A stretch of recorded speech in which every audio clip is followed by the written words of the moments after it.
Olá, sejam bem-vindos a esse vídeo e nele eu vou falar sobre como foi que eu encontrei o meu persona. Eis a tão dolorosa etapa da vida de um empreendedor, encontrar o bendito persona. Gente, eu não encontrei logo de cara, como vocês já sabem, né? Eu falei um pouco sobre isso nos outros vídeos. E também não foi um processo rápido, mesmo quando eu comecei a saber com quem eu queria falar. Na verdade, até hoje eu tô nesse processo porque não dá pra você, tipo assim, encontrar o persona e ok, é isso aí. Você sempre tem que estar pesquisando. Você sempre tem que estar entendendo qual é o problema daquela pessoa. Porque assim, gente, a gente tá falando de pessoas que, além de todas as suas peculiaridades, todas as suas dificuldades, estão vivendo em um momento de pandemia. Então, assim, é muita coisa acontecendo em um cérebro só, é muita coisa acontecendo em um corpo só. Então, e além disso, o mercado ele está mudando assim muito rápido e a gente precisa estar acompanhando isso. Eu não falo nem sobre a questão só do mercado, mas do concorrente também. A gente precisa saber o que está acontecendo do lado, não só para ficar tipo monitorando, mas no geral, não só o concorrente, mas as pessoas que não trabalham na mesma área que a gente, porque todo mundo tem algo para nos ensinar, seja de bom ou ruim. Então a gente sempre precisa estar com esse olhar. Mas, começando, como eu comentei nos outros vídeos, eu acreditava que o meu persona seria o mesmo do pai, que era aquelas pessoas potenciais empreendedores, empreendedores por si só de loja física. E aí, no que eu fui começando a atuar nisso, eu descobri que eu não queria isso. Eu comecei a descobrir o meu persona em dezembro de 2020. E mesmo assim, nesse tempo de descoberta, ainda não foi algo concreto, não foi algo correto. Por quê? Quando chegou em dezembro, primeiro que eu decidi que eu não ia mais trabalhar com consultoria social, pelas questões né, de ser muito complicado lidar com o ser humano e falar que era social, mas que não deixava de ter qualidade. E nessa época também eu me desafiei a parar de atuar com um produto. E são decisões que a gente tem que tomar, assim, que são relativamente difíceis, porque eu ia subnichar. E a gente fica. Por que eu falo isso? Porque a gente fica com aquele pensamento de que, meu Deus, mas se eu fizer isso, eu vou reduzir a quantidade de atendimentos que eu tenho na consultoria, né? Só que ao mesmo tempo eu entendi que não adiantava eu estar atendendo as pessoas fazendo algo que eu não identificava, porque isso ia reverberar no meu atendimento, né? Eu não ia fazer o mesmo atendimento com a mesma qualidade se eu estivesse trabalhando com alguém que atuava em serviço, é um fato. A pessoa ia ter dúvidas sobre financeiro, sobre logística e tal, e eu ia estar lá fazendo pela obrigação, né? Não tem outra palavra. Então, eu preferi sofrer as consequências né, da minha escolha do que continuar fazendo algo que eu não goste. Eu tenho muito isso comigo, né? Eu vou ali tentando, mas chega uma hora que eu não aguento mais, e aí eu explodo. Então, antes que eu explodisse, eu preferi deixar logo de mão a questão de atendimento com o produto. E aí, eu lembro que eu assisti, eu não sei se era um lançamento da Camila Vidal, mas uma das coisas que ela me falou, e depois eu vi também né, de outras pessoas, é que 99% dos casos, o seu persona é quem você era um tempo atrás. E aí eu fiquei com isso na mente, eu disse, então é esse o caminho. Só que eu achava que era eu na época que eu trabalhava para outras pessoas. E aí isso me atrasou também, mas ok, são aprendizados, né? Não tem uma fórmula mágica, a gente precisa ir ali testar, ver se é isso mesmo, se não é. E eu achava que eu queria falar com pessoas que tinham tido problemas dentro do CLT, trabalhando para outras pessoas. Então eu comecei a trabalhar nessa linha de raciocínio, né? E aí eu percebi, ó, eu quero trabalhar com mulheres, meio que isso aconteceu meio que de forma metrificada, porque a maioria, 70% do meu público é feminino, então meio que acontece de forma natural, mas depois eu fui entender isso, né, sobre a questão de identificação, sobre a questão de representatividade, sobre a questão de sororidade. Então isso a gente também aprende no que a gente vai estudando, né? Tem algumas coisas que fluem e tem algumas coisas que você precisa buscar. E nesse caso eu precisei buscar, tanto que eu também mudei isso hoje, mas na época eu achava que era isso, que eu tinha que falar com mulheres que tinham tido experiências ruins no CLT e vieram para o digital, seja para buscar reconhecimento, seja porque lá trabalhava muito e não tinha resultado, ou porque essa é uma vivência minha. Eu sempre fui uma pessoa proativa, né, gente? Minhas avaliações psicológicas de produtividade não me deixam mentir. Eu sempre fui uma pessoa muito produtiva, sempre fui uma pessoa que sempre entregou além do que era o básico, né? Não que eu nunca pensei na questão de me amostrar, mas eu sempre fui muito metódica. Então eu sempre pensava assim, ó, se eu deixar esse professor fazer, a pessoa não vai fazer da forma como eu estou imaginando e como eu quero, então eu vou lá e faço. Ou então era a questão de se tem que fazer, vamos logo fazer. Então eu sempre estava ali buscando solução, sempre estava sendo produtiva e tal. E um dos meus grandes problemas foi que as pessoas que trabalhavam comigo, que enxergavam que eu era produtiva, elas não tinham a visão de me transformar em um talento. Elas tinham sempre a visão de me explorar. Então eu sempre ficava assim, eu sempre achava que o problema era eu, né, pra começo de conversa. Então eu sempre achava que eu tinha que me esforçar e tal. E as pessoas também sempre me enganavam, sabe? No sentido assim, ó, se você mostrar um bom serviço, se você mostrar um bom trabalho, você vai ser contratada, né? E assim, a minha última experiência antes do pai foi nisso, né? Quando eu entrei lá, eu já tinha sido avisada por alguns colegas que não tinha como ser contratada. Porém, quando eu fui falar com a chefona, ela disse que nada me impedia de ser contratada, né? Enfim. E aí, quando eu fui pedir demissão, aí ela falou: eu não tenho nenhuma proposta para te fazer, porque eu não tenho condições nenhuma de te contratar. E aí eu fiquei tipo, Maísa, meu mundo caiu. Porque o que eu sempre fui avisada estava ali na minha cara e eu não conseguia enxergar, eu acreditei nela, né? Mas enfim, Brasil é isso, né? Vivendo e aprendendo. Então eu achava que esse era o meu público. Só que eu sempre sentia que estava faltando alguma coisa, assim, porque quando eu comecei a vir para o digital, eu vi que não era sobre reconhecimento, não era sobre o que você tinha vivido, né? Claro que a jornada importa, mas é sobre o que você fez com o que te fizeram. Então eu não queria ficar batendo naquela tecla de ter o inimigo comum que era a CLT, até porque eu entendo que tem gente que nasce que vai viver a vida toda no CLT. E eu não vou desmerecer o trabalho e o serviço da pessoa que vive no CLT, porque a gente empreender é muito difícil, é muito desafiador. Não é todo mundo que tem peito para isso, né? No sentido é, emotivo da palavra, né? E não no corporal. É muito difícil, então, para uma pessoa, por exemplo, que tem a sua vida com base em segurança, né? Os preceitos básicos ali, é muito difícil a pessoa empreender, é muito difícil a pessoa se desafiar.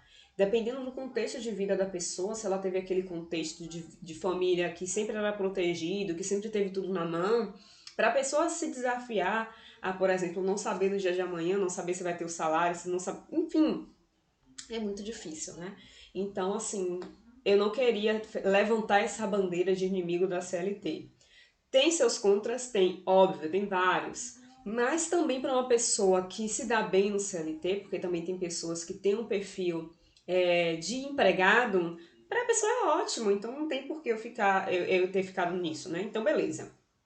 Aí eu comecei a estudar sobre serviço, né? Era uma coisa assim que eu na época não sabia, mas sempre me movia em relação a fazer as coisas, né? Eu sempre gostei do voluntariado. Eu venho de um contexto familiar de voluntariado, né?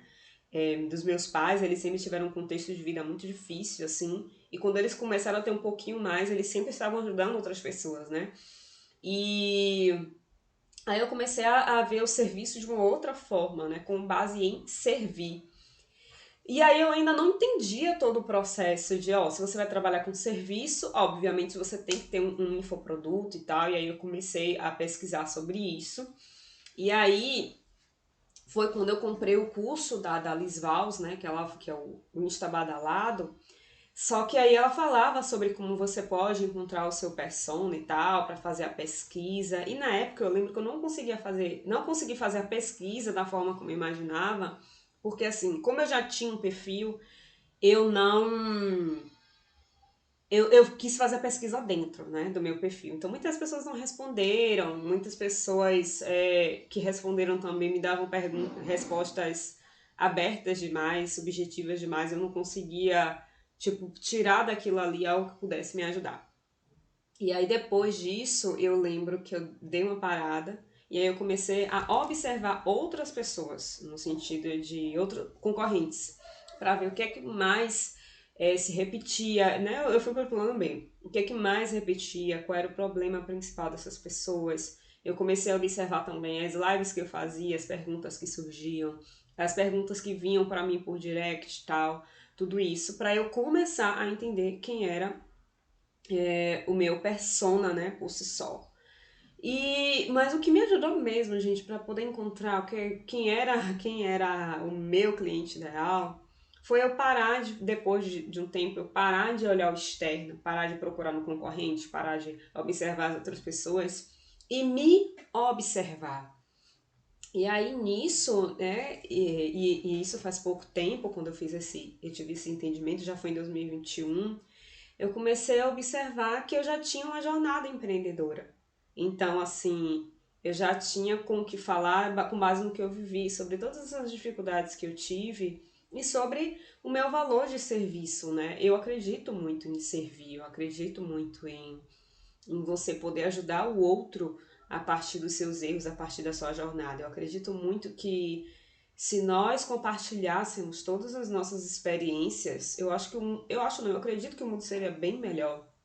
Porque a maioria dos erros que a gente comete, muitas das vezes, é porque a gente não tem uma bússola, né? Claro que isso não vai impedir da pessoa cometer os erros, mas, gente, o exemplo ele arrasta no sentido de você ter feito uma escolha ruim, chegar para a pessoa que está ali prestes a fazer essa mesma escolha e você dizer, ó, não vai, porque eu já vivi isso e vai dar ruim. Então, assim, não faz isso porque eu sei que você vai se arrepender lá na frente. Então, assim, não é sobre lição de moral, não é sobre você querer ser melhor que o outro, mas é sobre você já ter errado, assim. Porque as histórias da humanidade são sempre as mesmas, né? De abuso, de sofrimento, de doença.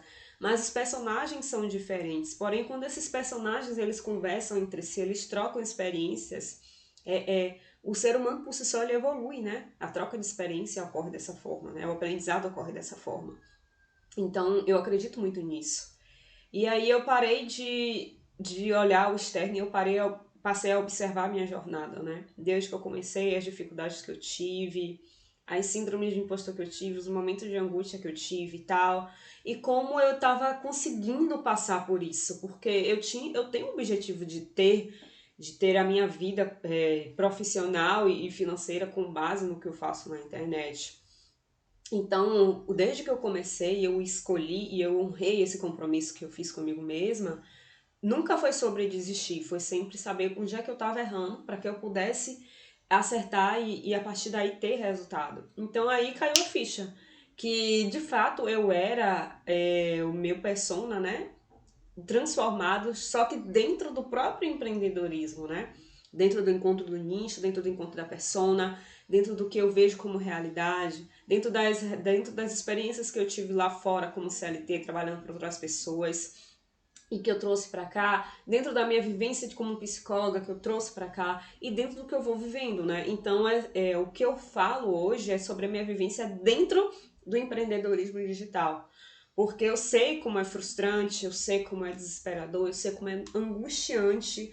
Às vezes você faz ali a escolha e a sua família não, te apoia, mas às vezes não tem resultado, fica aquela luta, você às vezes, meu Deus, eu acho que eu vou ter que voltar a trabalhar no CLT porque eu não tô tendo resultado aqui, você fica naquela angústia. Então, assim, hoje eu sei o que é isso.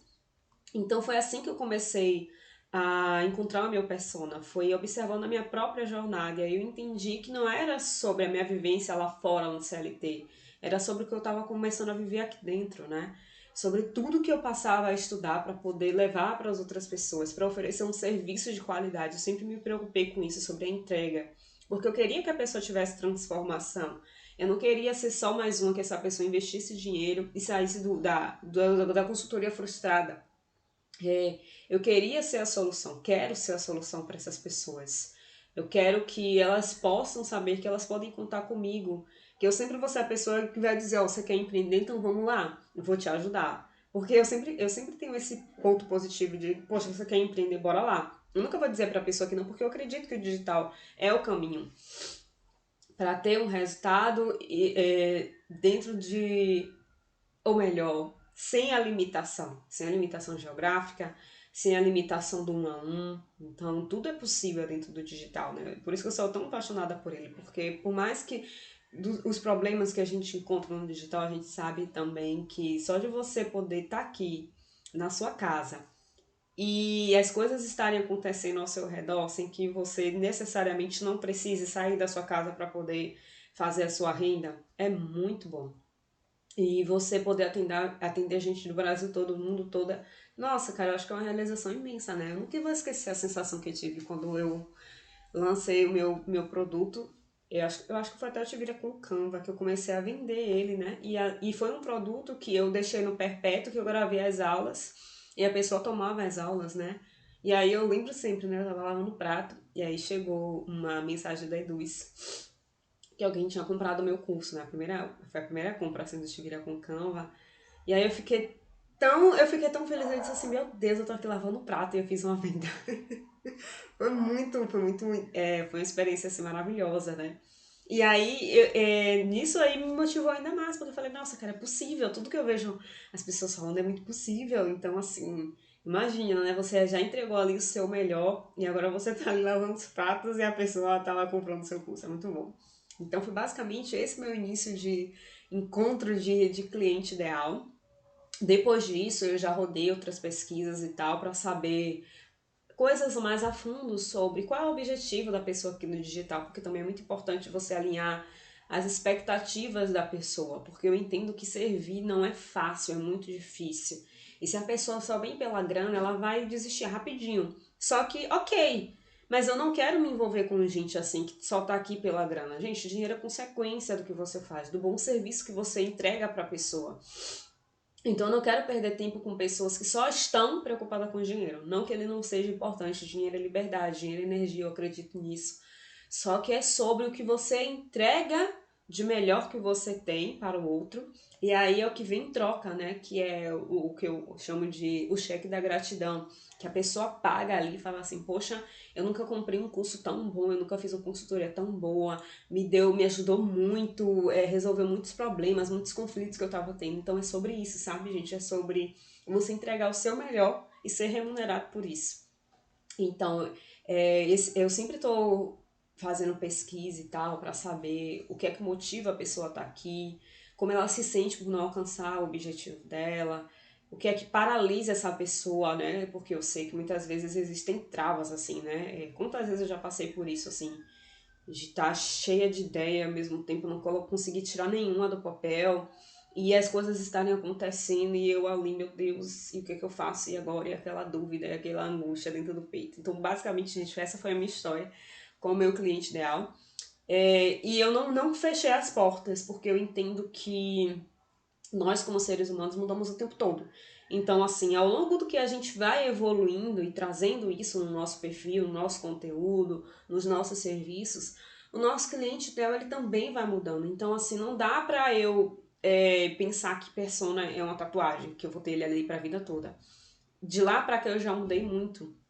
O conteúdo que eu entregava na consultoria 1 ano atrás não é o que eu estava entregando esse ano. Então, assim, a gente vai mudando, a gente vai evoluindo. Então, a pessoa que eu sou agora não vai ser daqui a 1 ano. Então, isso também é um processo. Porque se o meu cliente ideal sou eu há um tempo atrás, então em 2022 vai ser eu na época de 2021 e 2020, com outras necessidades, com outros desafios e assim por diante. Então, gente, esse foi o vídeo de hoje.